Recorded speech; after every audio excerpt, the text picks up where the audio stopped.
உங்களுக்கு வேற வேலையே கிடையாது. வக்ஃபு சட்டம் என்ன சொல்லுது? வக்ஃபு சட்டம் இஸ்லாமியருக்கு எதிரானது இல்லை. தமிழ்நாட்டில் ஒரு மதவாத அரசியலை திமுக மற்றும் கூட்டணி கட்சிகள் செய்கிறாங்க. இதெடுத்தாலும் மதத்தை இரண்டு மதத்தினருக்குள்ள மனக்கசப்பை உருவாக்குறதுக்கு திட்டமிட்டு செயல்படுறாங்க. நான் எதையுமே கேள்விப்படலை. இது தேசிய தலைமையுடைய முடிவு. எங்கள் தலைவர் இப்போதைக்கு எங்கள் தலைவர் அண்ணாமலை தான். இன்னைக்கு அவர் தானே தலைவராக இருக்காரு. அவர் தலைவர் இருக்கும் போதே நான் மற்ற இவர் ஒருவர் அவர் ஒரு நான் எப்படி சொல்ல முடியும்? பாரதிய ஜனதா கட்சியினுடைய வழக்கமாக கிளை தலைவர், மண்டல் தலைவர், மாவட்ட தலைவர், மாநில தலைவர், தேசிய தலைவர் இதெல்லாம் தேர்வு செய்கிறதுக்கு ஒரு முறை இருக்கிறது. நேற்றைக்கு எங்கள் தலைவர் அண்ணாமலை அவர்கள் நேற்றைக்கு பேட்டி கொடுத்துருக்கிறாரு கோயம்புத்தூரில். அதில் சொல்லியிருக்கிறாரு, ரொம்ப தெளிவாக சொல்ல, போட்டிங்கிறதே இங்கே கிடையாது, ஒரு முன்னதாக தேர்வு செய்வார்கள், நான் இங்கே தான் இருப்பேன், எல்லா விஷயமும் அவர் சொல்லியிருக்கிறாரு. இப்போ நான் ஒன்று புதுசாக சொல்கிறதுக்கு தெரியல. விருதுநகரில் யார் ஓட்டியிருக்காங்கன்னு விசாரிப்போம். இல்லை, அது இளைஞர் பாசறைன்னு இருக்கும். இளைஞர் பாசறைன்னே நம்ம போட மாட்டோம், இளைஞர் அணின்னு தான் போடுவோம். பாசறைன்னு போட்டாலே வேறு கட்சிகள் தான் போடுவாங்க. அது பல பேருக்கு கூட்டணி உருவாயிருமாங்கிற மனக்கவலை இருக்குது தமிழ்நாட்டில். அதன் பிரதிபலிப்பாக கண்டபடி போஸ்டர்லாம் ஒட்டுவாங்க. எங்கள் தலைவர் அண்ணாமலை நேற்றைக்கு தான் சொல்லியிருக்காங்க, கொஞ்சம் பொறுத்திருப்போம். தாவேக்கா ஆர்ப்பாட்டம் பண்ணாங்க. நீங்கள் புஷி ஆனந்தை கூப்பிட்டு தாவேக்கா அவருக்கு பொதுச் செயலாளர், துணைத் தலைவராக தெரியும், பொதுச் செயலாளர் நினைக்கிறேன். அவரை நீங்கள் இதை பற்றி கேட்டிங்கன்னா அவர் என்ன சொல்வார் எனக்கு தெரியாது. நேற்று கேட்டபோது கூட ஏதோ ஒரு விளக்கம் சொல்லிட்டு அந்த இடத்த கடந்து தான் போகிறார். ஒவ்வொரு சீர்திருத்த நடவடிக்கை எடுக்கும் போதும் எதிர்க்கட்சிகள் இந்திய நாட்டை சீர்குலைப்பதற்காக, இந்திய நாட்டின் முன்னேற்றத்தை தடுப்பதற்காக எதிர்க்கத்தான் செய்கிறார்கள். இதில் என்ன மாற்றம்? புதுசாக என்ன எதுக்குறாங்க? சிஏஏ கொண்டு வந்தோம், நம்ம இந்திய குடிமகனை தவிர வேறு யாரும் அனுமதி இல்லாமல் இந்த நாட்டில் இருக்கக்கூடாதுன்னு ஒரு சட்டம் கொண்டு வந்தால் கண்ணை மூடிட்டு எழுத்தீங்க. அமெரிக்காவில் சங்கிலி போட்டு அனுப்புகிறான், 18 நாடு மக்கள் அனுப்பிட்டு இருக்கா. நீங்கள் சிங்கப்பூர் நமக்கு சகோதர உணர்வோடு இருக்கக்கூடிய ஒரு நாடு, நம்ம தமிழ் மொழி அங்கே ஒரு ஆட்சி மொழியில் ஒன்றா இருக்கக்கூடிய நாடு, அங்கே ஒரு நாள் நீ விசா இல்லாமல் இருக்க முடியுமா? ஆனால் இந்தியாவில் எவன் வேணாலும் இருக்கலாம், எங்கே வேணாலும் இருக்கலாம், எப்படி வேணாலும் இருக்கலாம். ஒரு தலைமறைவாக போலி அட்ரஸில் ஆதார் அட்டை வாங்கலாம், வாக்காளராக சேரலாம். மேற்கு வங்காளத்தில் அநியாயம் நடந்துக்கிட்டு இருக்கு. 300% 8 மாவட்டத்தில் மக்கள் தொகை கூடி இருக்கு இந்த 20 வருஷத்தில். எப்படி சாத்தியம்? ஒரு சகோதரி 10 மாதத்துக்கு பதிலாக 1 மாதத்துக்கு ஒரு குழந்தை பார்த்தா கூட அவ்வளோ ஜனத்தொகை கூடாது. எப்படி அங்கே உள்ள அவ்வளோ ஜனத்தொகை வந்துச்சு? இதை கேள்வி கேட்டு இதை ஒழுங்குபடுத்துறதுக்கு, நம்ம நாட்டை முன்னேற்றத்திற்கு, நம்ம நாடு 15 கோடி 16 கோடி இருக்க குட்டி நாடா, 140 கோடி மக்களை காப்பாற்ற வேண்டாமா? வாழ்வாதாரம் மட்டும் இல்லை, பாதுகாப்புன்னு ஒன்று இருக்குல்ல. இங்கே ஒரு பாதுகாப்பான ஒரு சட்டம் கொண்டு வந்தால் சிஏ எதிர்ப்போம். 58,000 பேர் செத்துருக்காங்க காஷ்மீரில் பயங்கரவாதத்தினால. அந்த 370 தான் இந்த பயங்கரவாதத்தை தடுக்கிறதுக்கு ஒரு தடையாக இருக்குது. அதை நீக்கணுங்கிறது பாஜகவுடைய கொள்கை. அதை நீக்கலாம் கண்ண முடியும் எதிர்ப்பீங்க.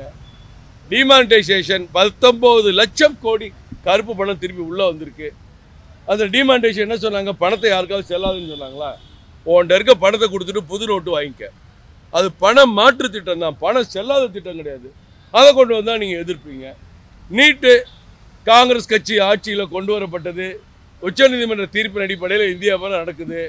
உச்சநீதிமன்ற தீர்ப்பின் அடிப்படையில் அந்த தீர்ப்பை வாங்கி கொடுத்ததில் உன்னரமாவுக்கு ரொம்ப பெருமை இருக்குது. நம்மூர் பொருளாதார மேதை சிதம்பரம் என்று சொல்லக்கூடிய ஒரு மனைவி நளினி அம்மாவுக்கும் அதுக்கு ஆதரவு இருக்குது. அது ஸ்டாலின் அவர்கள் அவங்ககிட்ட கேட்கலாம், எப்படி நீங்கள் இந்த தடையை வாங்கினீங்க, நீட்டை நடத்தி ஆகணும்னு எப்படி உத்தரவு வாங்கினீங்கன்னு கேட்கலாம். அதை போய் பேசுறது இல்லை. அதை எடுத்து ஒரு ஆர்ப்பாட்டம், உடனே ஒரு தீர்மானம்.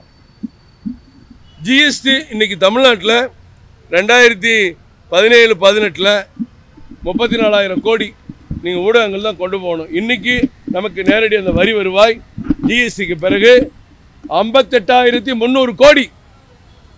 உடனே அதையும் எடுத்து ஒரு தீர்மானம் போடுவீங்க. உங்களுக்கு வேறு வேலையே கிடையாது. வக்ஃபு சட்டம் என்ன சொல்லுது? வக்ஃபு சட்டம் இஸ்லாமியருக்கு எதிரானது இல்லை.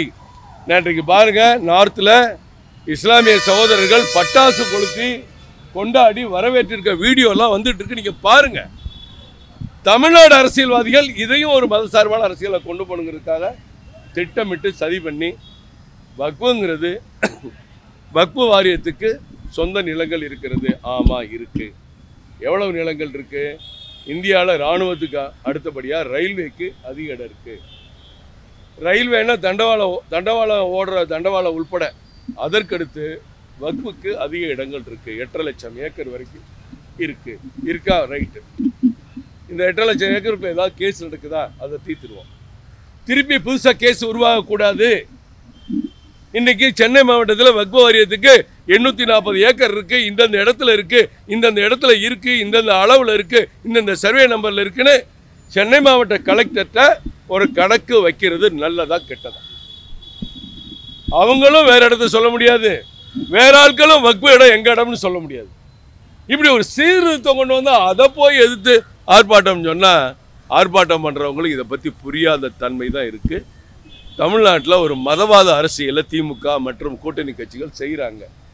எதெடுத்தாலும் மதத்தை 2 மதத்தினருக்குள்ள மனக்கசப்பை உருவாக்குறதுக்கு திட்டமிட்டு செயல்படுறாங்க. இந்து ஆன்மீக பழக்க வழக்கங்களை கிண்டல் கேலி பண்றாங்க. ஆராசா முதலமைச்சர் என்ன சொல்றாருன்னா 90% இந்துக்கள் திமுகவில் இருக்காங்க, திமுகவினரில் 90% இந்துக்கள் இருக்காங்கன்னு முதலமைச்சர் சொல்றாரு. ஆராசா நீ பொட்டு வைக்காத, விபூதி வைக்காத, உன் கொள்கைக்கே நீ எதிரி, நீ உருப்பட மாட்டேன்னு சொல்லி அவர் திட்டுறாரு. இப்படி எதை பார்த்தாலும் மதமே செஞ்சு அரசியல் செய்து ஒரு சிறுபான்மையினர் மக்களுடைய ஓட்டு வாங்கணுங்கிறதுக்காக சிறுபான்மையினர் மக்களை ஏமாற்றி மோசடி செய்கிற கூட்டம் இந்த ஆர்ப்பாட்டத்தை பண்ணுது. இது இந்தியா பூரா இன்னும் 100 வருஷம் 1000 வருஷம் ஆனாலும் இந்த சட்டம் வக்ஃப் சட்டம் வந்திருக்கிறதுனால வக்ஃப் வாரிய சொத்துக்களுக்கு ஒரு பாதுகாப்பு ஏற்பட்டிருக்கு. அந்த வக்ஃப் வாரிய சொத்துக்களில் கிடைக்கிற வருவாய் ஏழை எளிய முஸ்லீம் மக்களுக்கு போய் சேருவதற்கு ஒரு வாய்ப்பு கிடைச்சிருக்கு. இதுதான் இப்போ உண்மை.